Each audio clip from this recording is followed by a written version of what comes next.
You know, they asked Gabrielle Giffords if she supported a balanced budget amendment, and she said yes, but with one caveat: she wanted to go in place in 10 years.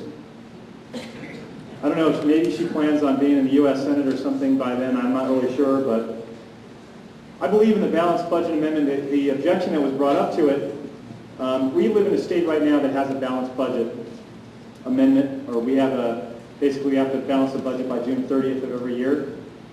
And we have a reason why we don't raise taxes, and that's called Prop 108, which stops any tax increase if it is not voted on by 2/3 of the Senate and 2/3 in the House.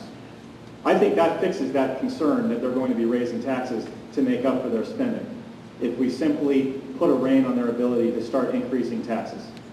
I think that if you raise taxes I agree with the idea that you can just simply limit spending, or that you don't limit spending and you just raise taxes to make up for it, but you can stop that by putting that same limitation on our Congress that we have in our own state of Arizona. The states have to live within their means. They don't have to do that in Washington, D.C. We don't have the luxury in Arizona of printing more money if we run out of money. They have that in Washington, D.C.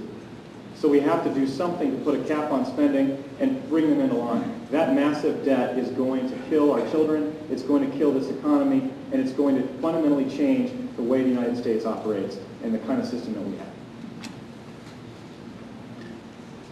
Thank you. Mr. Kelly would like to rebut.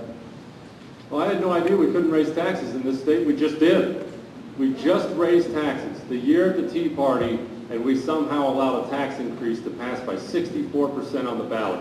And I'm sorry, Jonathan, I cannot let you go on with this talking about reining in of government spending. You voted for Janet Napolitano's budgets.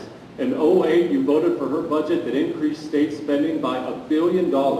In 2007, you were given a worse fiscal rating by Americans for Prosperity than Janet Napolitano herself. And this excuse that you were overseas, Americans for Prosperity flat out refute that. They say it would have been worse if you were back home. We cannot continue to do this past Republicans that cut taxes and spend us into oblivion. This talk of getting in government spending now, when this state is bankrupt because of the decisions you made at the state legislature, simply doesn't wash anymore.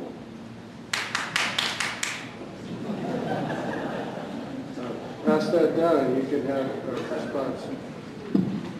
You know, I wish I knew where this was coming from, because honestly, Jesse, what you're doing is you're accusing me of not being a conservative.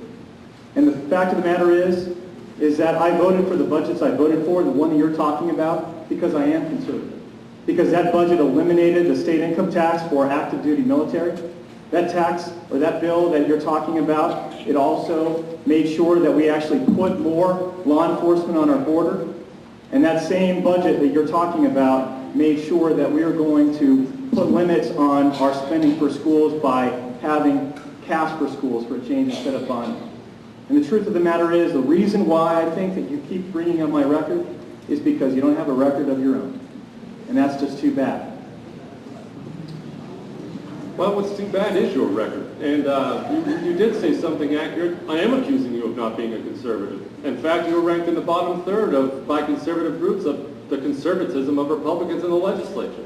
That amazing budget you just praised was hailed as, quote, a major achievement for Democrats by the chairman of the state Democrat Party.